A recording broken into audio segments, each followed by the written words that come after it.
Hello dear students, कैसे हैं आप सभी। आशा करती हूँ आप सब ठीक होंगे, स्वस्थ होंगे, अच्छे होंगे। आईसीटी वर्चुअल क्लासरूम देहरादून में आप सभी का स्वागत करती हूँ।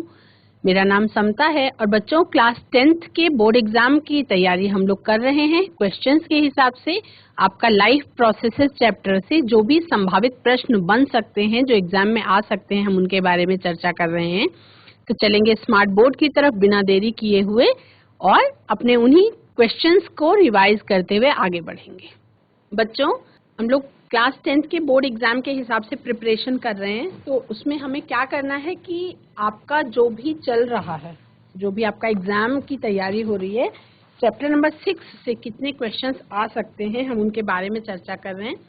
तो आपको मैंने बताया था कि ये डायग्राम जो भी हैं आपके बुक में, उनको आप हल्के हाथ से पेंसिल से बनाने की प्रैक्टिस करेंगे, क्योंकि डायग्राम एग्जाम में आ सकते हैं। कभी कभी क्या होता है कि थ्योरी नहीं पूछी जाती है, केवल ये कहा जाता है कि जैसे एक क्वेश्चन आया था कि उत्सर्जन तंत्र का सचित्र वर्णन कीजिए और कुछ दिए गए नामों मतलब कुछ दिए गए पार्ट्स दिए गए थे कि उनको नामांकित करिए। मतलब क्या था, केवल आपको अच्छा सा डायग्राम बना देना है और उसकी लेवलिंग कर देनी है, तो मार्क्स आपके सिक्योर हो जाते हैं। आप लोग पहली बार बोर्ड का एग्जाम देने जा रहे हैं, तो कोई घबराने की जरूरत नहीं है, बिल्कुल भी कोई परेशान होने की जरूरत नहीं है।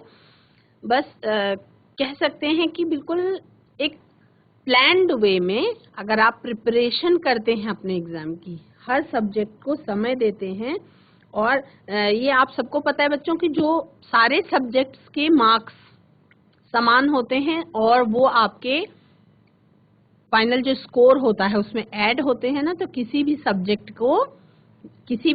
को पढ़ने में लापरवाही नहीं करेंगे।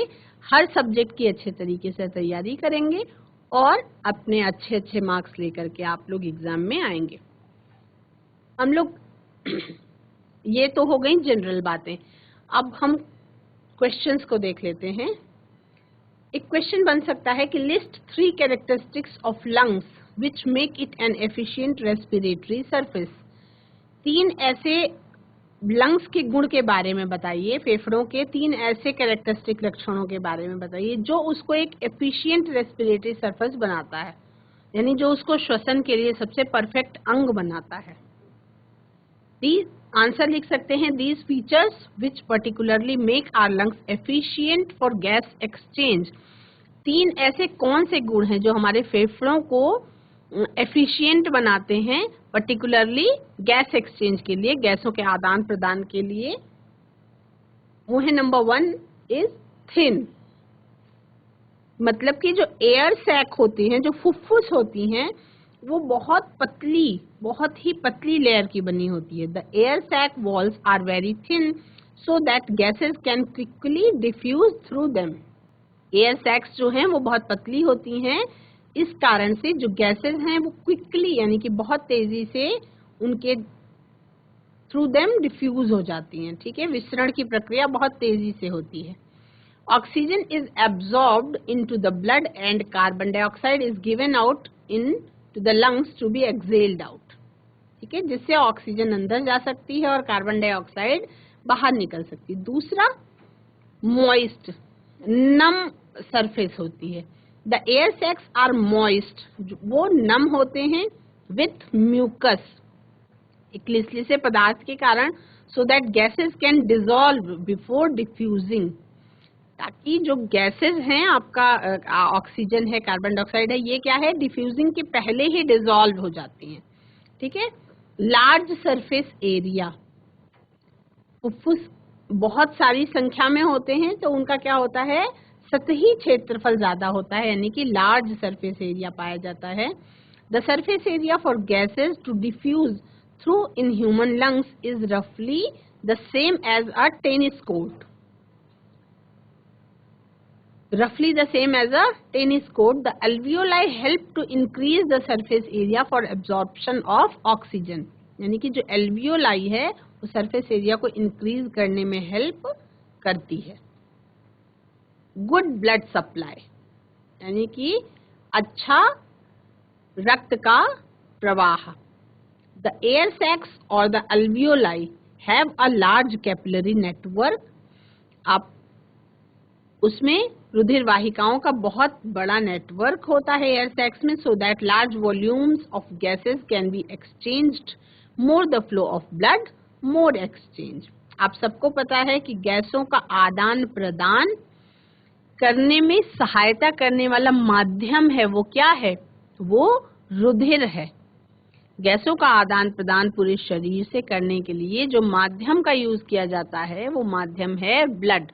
तो ब्लड जितना ज्यादा वहां पे फ्लो होगा उतना ही ज्यादा गैसों का आदान प्रदान पॉसिबल है। नेक्स्ट क्वेश्चन हो सकता है आपका पाचन से संबंधित, What is the role of HCl in our stomach? हमारे पेट में हाइड्रोक्लोरिक एसिड की क्या भूमिका है, क्यों होता है, क्या काम है उसका। What is emulsification of fats? वसा की इमल्सिफिकेशन की प्रक्रिया या इमल्सीकरण की प्रक्रिया क्या है। एंड सी नंबर इज, अब ये आपका 3 नंबर में पूछा जा सकता है, ए के लिए 1 मार्क, 2 के लिए, बी के लिए 1 मार्क और सी के लिए भी 1 मार्क। सी है विच protein digesting enzyme is present in pancreatic juice. कौन सा प्रोटीन डाइजेस्ट करने वाला एंजाइम है जो आपका पैनक्रियाटिक जूस में प्रेजेंट होता है। तो पहले हम क्वेश्चन नंबर ए की बात करेंगे, what is the role of HCl in our stomach. हमारे पेट में हाइड्रोक्लोरिक एसिड की क्या भूमिका है। तो लिखेंगे आंसर में, answer number A, point number 1, it sterilizes food by killing pathogens and other microbes. यानी कि ये आपके फूड को स्टेरिलाइज कर देता है रोग कारकों को और सूक्ष्म जीवों को मार करके। आपके भोजन में हम ये कह सकते हैं कि हर जगह पे सूक्ष्म जीव मौजूद हैं। तो कभी कभार खाने के साथ बहुत सारे माइक्रोब्स, पैथोजेंस जो हम जान भी नहीं पाते, और हमारे खाने के साथ क्यों हम लोग इतना बाहर का खाते पीते हैं उसके बावजूद भी हमेशा ही नहीं बीमार पड़ते। कभी कभार बीमार पड़ते हैं, हमेशा नहीं पड़ते हैं। क्यों? क्योंकि हमारे शरीर के अंदर एक ऐसा प्रोटेक्शन का सिस्टम बनाया है ईश्वर ने। जैसे कि हमारे पेट में क्या पाई जाती है, हाइड्रोक्लोरिक एसिड पाई जाती है, ठीक है।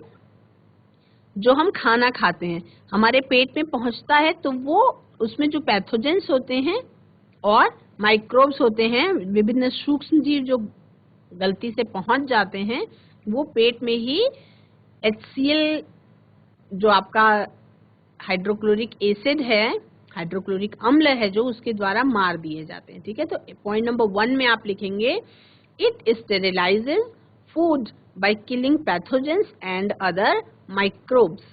पॉइंट नंबर 2 लिख सकते हैं, it has a pH of 2, यानी कि बहुत ज्यादा अम्लीय होता है ना। pH का मान आप सबको पता है कि pH जितना कम होगा अम्लीय उतना ज्यादा होगा।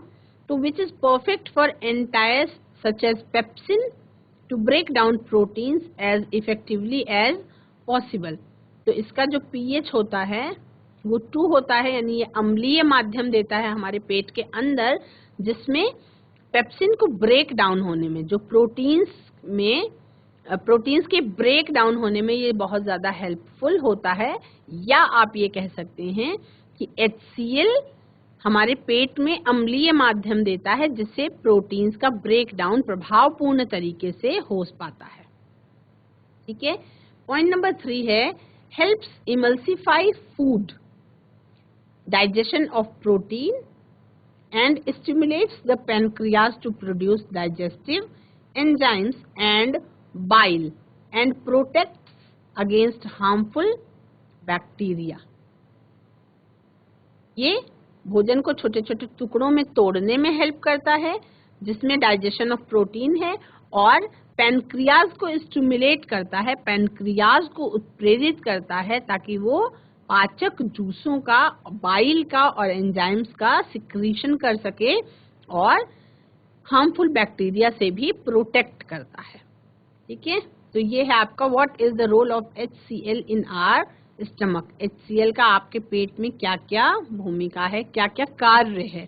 ठीक है, अब हम बात करेंगे क्वेश्चन नंबर बी की, what is emulsification of fats, या वसा के इमल्सीकरण की प्रक्रिया क्या है। तो इमल्सीकरण किसे कहते हैं? Break down of large globule, breakdown of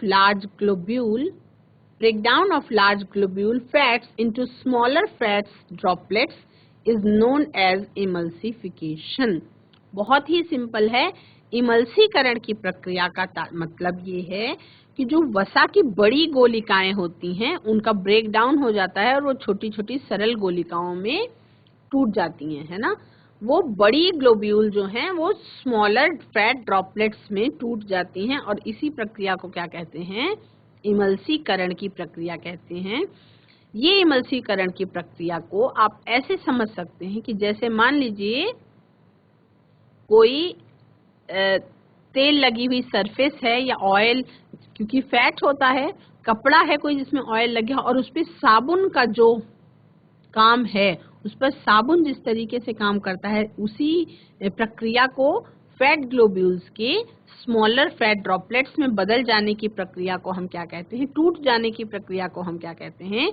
इमल्सीकरण की प्रक्रिया कहते हैं। ठीक है, नेक्स्ट है trypsin is the enzyme. Next कौन सा क्वेश्चन है? विच protein digesting enzyme is present in pancreatic juice. Pancreatic juice में कौन सा एंजाइम प्रेजेंट होता है? पैनक्रियाटिक जूस में कौन सा एंजाइम, जो आपका पाचक एंजाइम है, जो प्रोटीन का पाचन करता है, वो प्रेजेंट होता है ना। पूरा क्लियर पूछा गया है question. Which protein digesting enzyme is present in pancreatic juice. Pancreatic juice में कौन सा प्रोटीन के लिए पाचक एंजाइम प्रेजेंट होता है? तो आंसर लिखेंगे, trypsin is the enzyme secreted by the pancreas which aids in digestion of proteins। या लिखेंगे पैनक्रियाज में ट्रिप्सिन नाम का एंजाइम सिक्रीट होता है, स्रावित होता है, जो प्रोटीन्स के डाइजेशन में हेल्पफुल होता है। आप लिखेंगे पैनक्रियाज से ट्रिप्सिन नाम का एंजाइम स्रावित होता है जो प्रोटीन्स के पाचन में मददगार होता है। ठीक है, तो क्वेश्चन को पढ़ेंगे ध्यान से और आप अगर तैयारी करके जाते हैं तो बच्चों घबराएंगे नहीं, अच्छे तरीके से आप आंसर लिखेंगे। राइटिंग का बहुत अच्छा ध्यान रखेंगे, जो आपकी हैंड राइटिंग है उसका अच्छे से ध्यान रखेंगे। क्वेश्चन पेपर्स को आप सॉल्व करेंगे घर में, है ना। अभी मैं कुछ ये क्वेश्चंस का रिवीजन करा दूं, उसके बाद फिर हम केवल क्वेश्चन पेपर्स पर ही ध्यान देंगे, है ना। जब एग्जाम बिल्कुल आने वाला हो जाएगा तो उस समय पे हम खूब सारे क्वेश्चन पेपर्स की प्रैक्टिस करेंगे और उसमें केवल हम क्वेश्चन पेपर को देखेंगे, डिस्कस करेंगे कि इसका आंसर हम किस तरीके से लिखें ताकि मार्क्स जो है वो अच्छे आए। ठीक है, तो ये क्वेश्चन आपको समझ में आ गया। पाचन से संबंधित क्वेश्चन है और 1+1+1 तीन तरीके से पूछा गया है, जिसमें तीन अलग अलग भागों में पूछा गया है। तो इसको इसी तरह से आपको लिखना है। List in tabular form 3 differences between arteries and veins, है ना। ये आपका क्वेश्चन रिपीट हो रहा है बार बार। ये क्वेश्चन आपको पहले भी मैंने एक बार समझा दिया। ये इम्पोर्टेंट क्वेश्चन है जिसमें टेबुलर फॉर्म में आपसे 3 अंतर पूछे गए हैं। किसके किसके बीच में? List in tabular form the difference between arteries and veins, यानी कि धमनी और शिरा के बीच अंतर पूछा गया है। इसके बीच अंतर पूछा गया है, धमनी और शिरा के बीच। Tabular form 3 differences between arteries and veins, धमनी और शिरा के बीच अंतर बताइए। तो टेबल बना लेंगे, है ना। एक तरफ लिख देंगे आप आर्टरीज यानी धमनी, एक तरफ लिख देंगे आप वेन्स यानी कि शिराएं। Point number 1, arteries carry oxygenated blood away from the heart except pulmonary artery।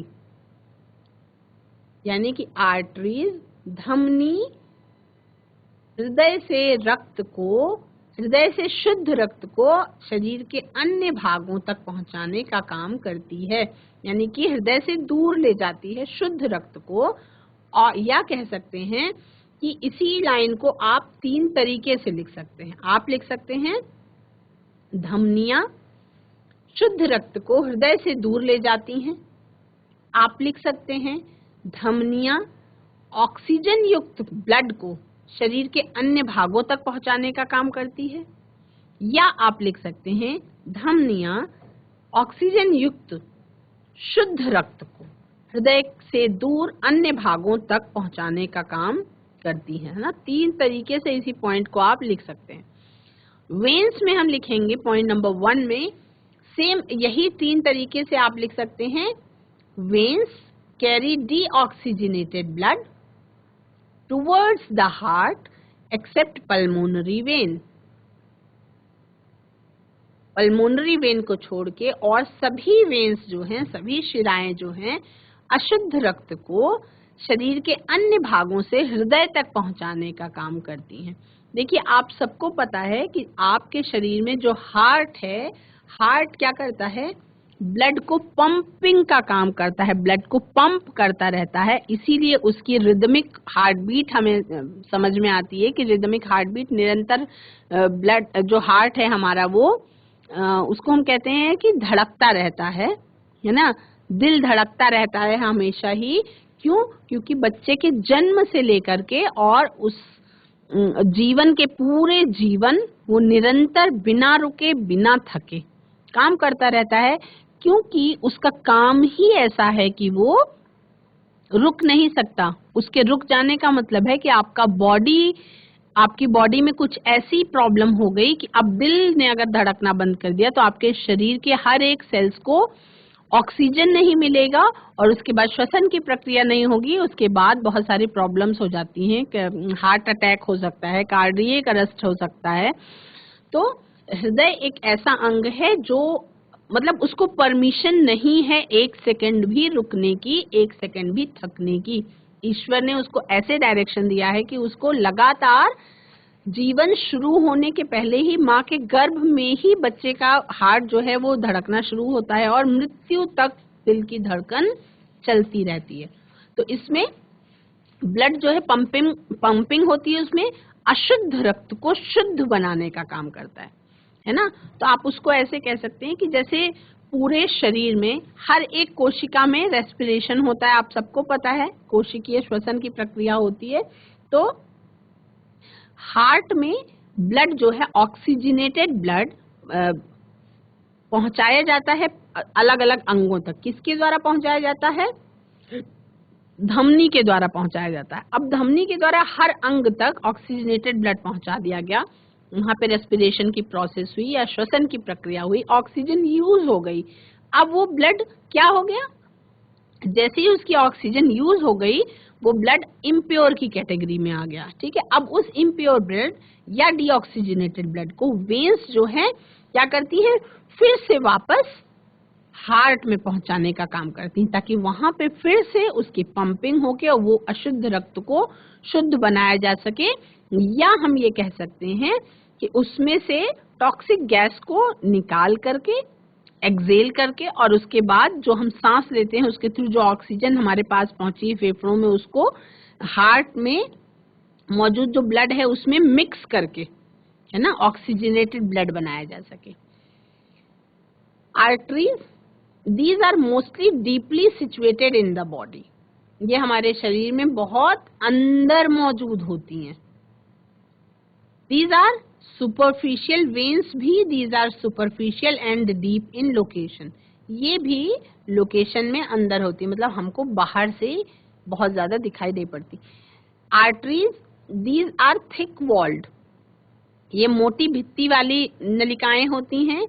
Highly muscular होती हैं, except arteries of cranium and vertebral column.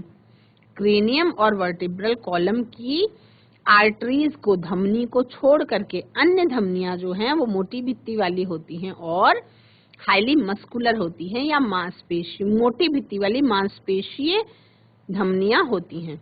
और वेन्स में आप लिखेंगे शिराएं, दीज आर थिन वॉल्ड, ये पतली भित्ति वाली शिराएं होती हैं। ठीक है, तो 3 अंतर आर्टरीज और वेन्स पे आप सभी ने लिखे।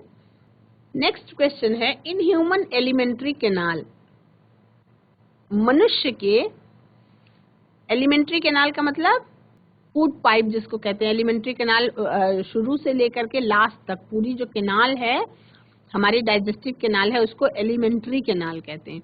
Name the site of complete digestion of various components of food, explain the process of digestion. इसमें आप डायग्राम भी बना सकते हैं, है ना। इन्होंने जिस तरह से पूछा है आप लिख करके और डायग्राम भी बना सकते हैं। आंसर में लिखेंगे, in a small intestine complete digestion of various components of food takes place. The process of digestion of food in mouth, stomach and small intestine in human body are as follows. लिखेंगे कि मनुष्य के शरीर में भोजन का संपूर्ण पाचन, उसके अंदर पाए जाने वाले पोषक तत्वों का संपूर्ण पाचन जो है वो छोटी आंत में होता है। और पाचन की प्रक्रिया आपके मुंह में, पेट में और स्मॉल इंटेस्टाइन में किस तरह से होती है वो निम्नवत है।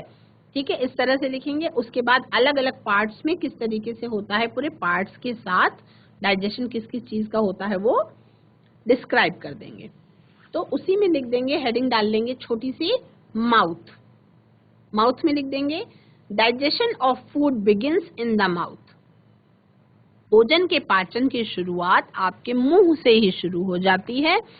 Saliva present in mouth contains a digestive enzyme called salivary amylase, है ना। आपके मुंह में उपस्थित लार में कुछ पाचक एंजाइम्स पाए जाते हैं जिनका नाम है amylase, maltose and dextrins, which breaks down starch into sugar, जो आपके भोजन में मौजूद स्टार्च को शुगर में तोड़ देते हैं, स्टार्च को ग्लूकोज में तोड़ देते हैं। ठीक है, नेक्स्ट पार्ट लिखेंगे स्टमक। आपका जे शेप्ड स्ट्रक्चर जो बैग लाइक स्ट्रक्चर होता है।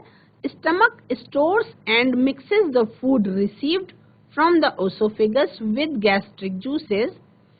और उसके बाद लिखेंगे कि पेट भोजन को स्टोर करता है और उसमें मौजूद जो भोजन आपके शरीर में गया, उस भोजन में जो आपको एसोफेगस से मिलता है उसको गैस्ट्रिक जूसेस के साथ मिक्स करता है। किसके साथ मिक्स करता है? पाचक रसों के साथ मिक्स करता है। The main component of gastric juice are hydrochloric acid. क्या है?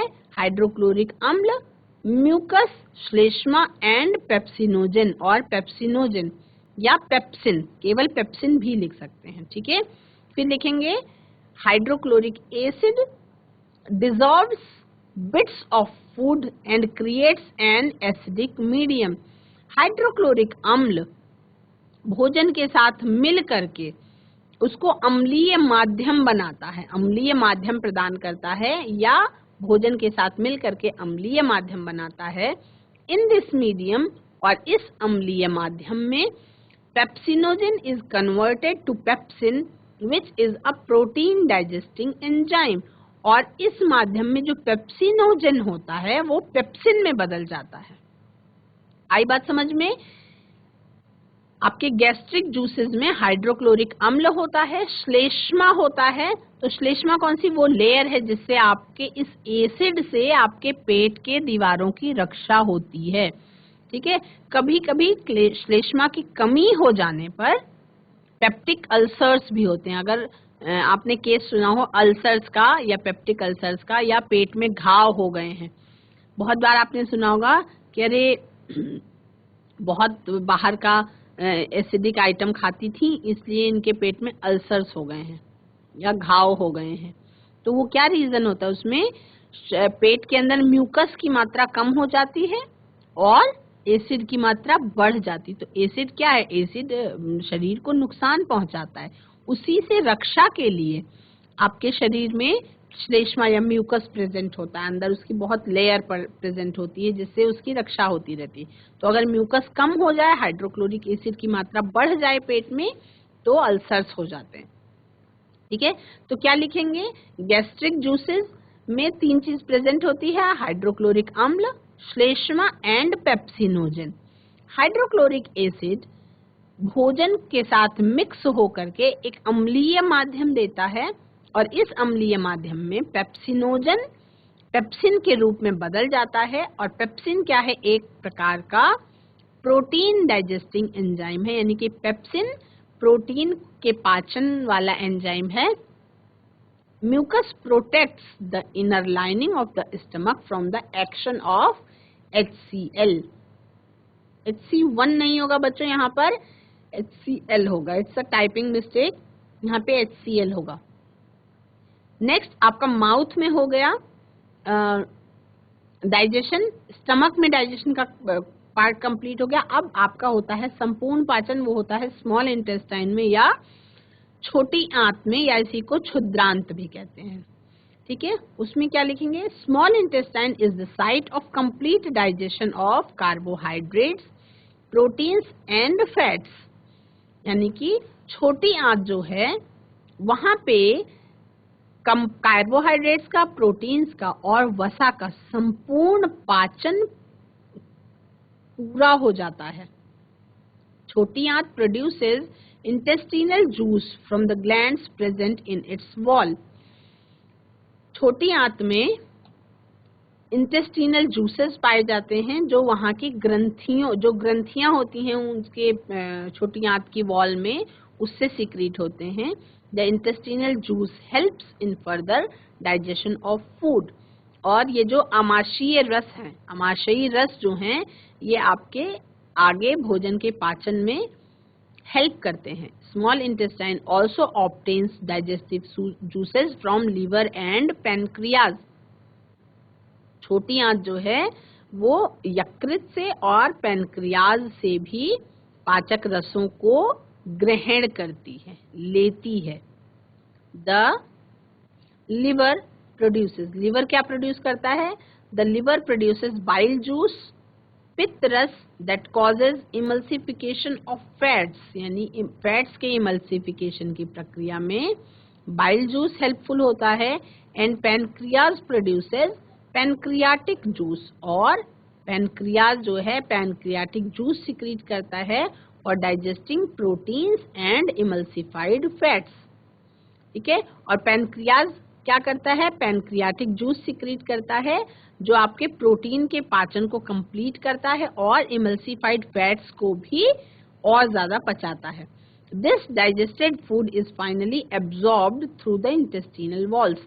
अब जब भोजन का संपूर्ण पाचन हो गया तो उसमें पाए जाने वाले जो पोषक तत्व हैं वो आपकी इंटेस्टाइन की वॉल्स के द्वारा या आंतों की जो दीवार होती है, इंटेस्टाइनल वॉल्स, आंतों की भित्ति के द्वारा क्या कर ली जाती है?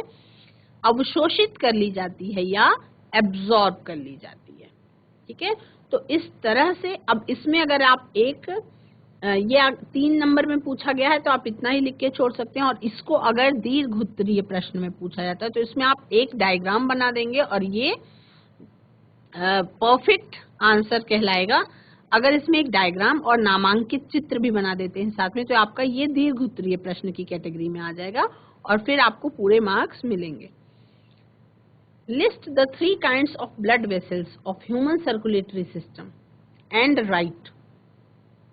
3 प्रकार के आपके ह्यूमन सर्कुलेटरी सिस्टम में पाए जाने वाले ब्लड वेसल्स की बारे में लिखना है। Their functions in tubular form. कौन कौन सी 3 तरीके के ब्लड वेसल्स हमारे शरीर में पाई जाती हैं हमारे परिवहन तंत्र में? 3 types of blood vessels in human circulatory system are arteries यानी धमनियां, वेन्स यानी शिराएं एंड कैपिलरीज यानी रुधिर वाहिकाएं। ठीक है, their functions are tabulated below. इनके कार्यों को नीचे निम्नांकित तरीके से दिया गया है। आर्टरीज, वेन्स और कैपिलरीज, इन तीनों का अलग अलग क्या काम है। एक टेबल बनाएंगे, उसमें एक ही एक पॉइंट लिखने को बोला गया है, तो आप एक ही एक पॉइंट लिख देंगे। अभी हमने आर्टरीज और वेन्स के बारे में बहुत लंबी चर्चा की। आर्टरीज का सबसे मेन पॉइंट है, वही लिख देंगे। Arteries carry oxygenated blood from the heart to various organs of the body. धमनियां हृदय से शुद्ध रक्त को शरीर के अन्य अंगों तक पहुंचाने का काम करती हैं। ठीक है। वेन्स में लिखेंगे शिराएं अशुद्ध रक्त को शरीर के अन्य भागों से हृदय तक पहुंचाने का काम करती हैं। ठीक है। और कैपिलरीज में लिखेंगे exchange of materials between blood and surrounding cells take place in the capillaries. रक्त में और उसके आसपास मौजूद कोशिकाओं में पदार्थों का एक्सचेंज करने का काम कौन करती हैं? ब्लड कैपिलरीज करती हैं। ठीक है। अब नेक्स्ट क्वेश्चन इससे ही रिलेटेड पूछा जा सकता है। The breathing cycle is rhythmic whereas exchange of gases is a continuous process. Justify the statement. इसमें पूछा जा रहा है कि द ब्रीदिंग साइकिल, सांस लेने की प्रक्रिया कैसी है? रिदमिक है, एक रिदम में होती है। Whereas exchange of gases, जबकि गैसों का आदान प्रदान एक निरंतर होने वाली प्रक्रिया है। इसको जस्टिफाई करना है, इस स्टेटमेंट को। पहले हम इसकी बात कर लेते हैं। आंसर लिखेंगे इसका। The breathing cycle involves inhalation and exhalation of air due to alternate expansion and contraction of thoracic cavity. जो सांस लेने की प्रक्रिया है, श्वसन चक्र है, उसमें अंतः श्वसन और उच्च श्वसन की प्रक्रिया होती है, जिसमें अल्टरनेट मतलब कि एक के बाद एक क्या होता है? कॉन्ट्रैक्शन और थोरैसिक कैविटी का एक्सपेंशन होता है, यानी कि थोरैसिक कैविटी का सिकुड़ना और फैलना, ये प्रक्रिया होती है इसमें। Thus it is a rhythmic process, इसलिए ये एक रिदमिक प्रोसेस है। But exchange of gases is a continuous process, लेकिन गैसों का आदान प्रदान एक निरंतर प्रक्रिया है, क्योंकि as it takes place between the blood and each and every cell by diffusion. लेकिन गैसों का आदान प्रदान एक निरंतर होने वाली प्रक्रिया है, क्योंकि ये रक्त और सभी कोशिकाओं में विसरण की प्रक्रिया के द्वारा होता है। ठीक है। आशा करती हूँ जो भी क्वेश्चंस हम चर्चा कर रहे हैं, डिस्कस कर रहे हैं, बच्चे उसको अपनी कॉपी में साथ साथ लिखते चलेंगे, ताकि उससे क्या होगा, आप सुन भी रहे हैं, लिख भी रहे हैं, तो आपका डबल रिवीजन होगा। और फिर आपने एक बार यहाँ पे चर्चा हो गई, तो उसके बाद फिर आपको केवल जो आपने लिखा हुआ है उसको आप रिकॉल करने के लिए कॉपी का पन्ना पलटेंगे, आपको रिकॉल भी हो जाएगा। और इसके लिए फिर आप यहाँ पे सुन रहे हैं, ठीक है, उसको साथ साथ लिख भी रहे हैं। तो आपकी जो सेंसरी ऑर्गन्स हैं, आप जितनी ज्यादा सेंसरी ऑर्गन्स को अपने पढ़ने के लिए यूज करते हैं बच्चों, वो पढ़ाई उतना ही लंबे समय तक आपको ध्यान में रहती है। जैसे आप देख भी रहे हैं, अपनी आंखों का भी यूज कर रहे हैं पढ़ने के लिए, अपने कानों का भी यूज कर रहे हैं, आप सुन भी रहे हैं, देख भी रहे हैं। ठीक है। तो अब क्या कमी रह गई, आप लिख भी सकते हैं साथ में। और अगर आप साथ साथ लिखते चलेंगे तो आपके जो सेंसरी ऑर्गन्स है वो फोकस्ड होंगे आपकी पढ़ाई पे, तो उससे आपके जो क्वेश्चंस जिनके बारे में हम चर्चा कर रहे हैं वो आपके अच्छी तरह से तैयार हो जाएंगे। उसके बाद आपके पास लिखा हुआ मटेरियल भी रहेगा, तो फिर क्या होगा, जब आप कभी उसको रिवाइज करने के लिए पन्ने को पलटना चाहेंगे तो एग्जाम के जस्ट पहले जो 1-2 दिन का समय बचता है ना, उसमें आप रिवाइज करेंगे। तब क्या है, तब पूरा का पूरा कोर्स आपको जल्दी जल्दी रिवाइज करना होता है, या आप कह सकते हैं कि उसको सरसरी निगाह से उसका रिवीजन करना होता है। तब उस टाइम के लिए ये जो क्वेश्चंस हैं ये आपको हेल्पफुल होंगे और आपका कॉन्फिडेंस भी इससे बूस्ट होगा, है ना। तो मैं आपको रिक्वेस्ट करूंगी कि आप क्वेश्चंस को अपनी भाषा में पॉइंट वाइज भी लिख सकते हैं, मतलब केवल इतना ही लिखिए जिससे आपका वो क्वेश्चन का पूरा आंसर रिकॉल हो सके, जिसको आप जब लिखें तो आपको बाद में याद आ जाए पूरा क्वेश्चन, इतना ही लिखना है। सेकेंड क्वेश्चन है, what happens if conducting tubes of circulatory system develops a leak? State in brief how could this be avoided? अब ये पूछ रहा है, ये केवल आपकी इमेजिनेशन को चेक करने की कोशिश कर रहा है। पूछे अगर सर्कुलेटरी सिस्टम में, परिवहन तंत्र में जो मौजूद नलिकाएं हैं उसमें कोई लीक होने लगे। आप सबको पता है कि हमारे शरीर में क्या है, समझ लीजिए जैसे पाइप होता है जिसमें पानी चलता है ना, मोटर लगाई, पाइप में पानी आ रहा है तो पाइप के अंदर पानी चलता रहता है, लेकिन क्या वो हर जगह गिरता रहता है? नहीं, गिरता तब है जब पाइप में लीकेज हो जाती है। पाइप अगर कहीं कट फट गई तो पानी इधर उधर गिर सकता है, ठीक है। तो बिल्कुल वैसे ही ये जानने की कोशिश कर रहा है कि अगर आपके शरीर में वो पाइप्स जिनमें आपके शरीर का ब्लड फ्लो कर रहा है, अगर उसमें कहीं लीकेज हो जाए तो क्या होगा, मतलब वो इमेजिन करने की बात कर रहा है और इसको हम किस तरह से अवॉइड कर सकते हैं, ठीक है। अब आंसर सुनेंगे तो आपको समझ में आ जाएगा। The circulatory system will become inefficient if it develops a leak. अगर परिवहन तंत्र में कहीं भी किसी प्रकार का रिसाव हो जाए तो फिर वो अपना काम पूरी तरीके से नहीं कर सकेगा, ठीक है। अब अवॉइड कैसे किया जा सकता है, इसका एक ही तरीका, कभी आपने सुना होगा कि दिमाग की नसें फट गईं, किसी केस, पर्टिकुलर केस में सुना होगा, या आपने सुना होगा कि ब्रेन हेमरेज हो गया, है ना। ये सिचुएशन क्या होती है, इस सिचुएशन में क्या होता है कि इसमें जो ब्लड फ्लो होता है उसमें आप सभी को पता है कि ब्लड फ्लो जो हमारे शरीर में होता है उसमें क्या होता है, ब्लड प्रेशर होता है ना, बीपी, जिसको सामान्य भाषा में हम क्या कहते हैं, बीपी कहते हैं। बीपी बढ़ा हुआ है या बीपी लो है, हाई बीपी या लो बीपी। तो कभी कभी क्या होता है कि नॉर्मल ब्लड प्रेशर जो होता है वो कितना होता है, 2 तरीके के रिदम्स शो करता है। वो हम शॉर्ट में बात करेंगे क्योंकि हम कर रहे हैं एग्जाम की तैयारी। अब इस क्वेश्चन से भटक जाएंगे अगर हम इसके बारे में पूरी चर्चा करने लगेंगे। 2 तरीके का रिदम होता है, एक सिस्टोल और डायस्टोल, ठीक है। आपका ब्लड, एक नीचे का ब्लड प्रेशर होता है, एक ऊपर वाला होता है, ठीक है। 120/80 नॉर्मल है। तो अगर उससे बढ़ जाए, यानी कि अगर ब्लड प्रेशर जो है, जो आपके धमनियों में रक्त बह रहा है, आपकी आर्टरीज और वेन्स दोनों में ब्लड फ्लो होता है, तो जो आर्टरीज होती हैं उनमें बहुत ज्यादा प्रेशर के साथ ब्लड का फ्लो होता है, ठीक है, बहुत ज्यादा तेज। तो उसमें अगर ब्लड प्रेशर बढ़ जाए, यानी कि रक्त का दबाव बहुत ज्यादा बढ़ जाए, तो कभी कभी क्या होता है कि लीकेज हो सकती है, क्योंकि है तो वो मसल से ही बना हुआ है ना, कहीं उसमें टूट फूट हो गई, कुछ हो गया, तो this could be avoided by maintaining a normal blood pressure. अब क्वेश्चन यहीं पे कंप्लीट। क्वेश्चन पूछा, टू द पॉइंट आंसर करना है। उसने पूछा what happens if conducting tubes of circulatory system develops a leak. क्या होगा यदि परिवहन तंत्र की नलिकाओं में कहीं कोई रिसाव हो जाए। State in brief how could this be avoided. तो उसको बताना है कि ये किस तरीके से अवॉइड किया जा सकता है। The circulatory system will become inefficient if it develops a weak, यानी कि वो अपने कार्य करने की क्षमता को खो देगा। This could be avoided by maintaining a normal blood pressure.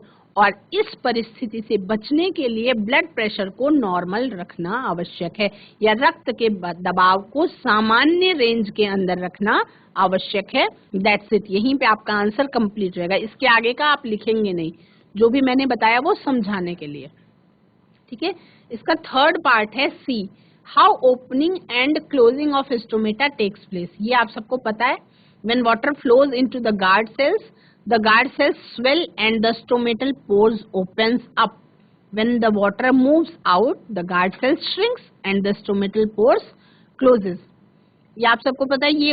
ये आपका थर्ड पार्ट जो है वो पौधों में होने वाली प्रकाश संश्लेषण की प्रक्रिया में जो पर्णरंध्र के खुलने और बंद होने की प्रक्रिया है उसके बारे में पूछा गया है। तो इसको आप इस तरह से केवल 2 लाइन में लिख देंगे, आंसर आपका यहीं पे कंप्लीट हो जाएगा।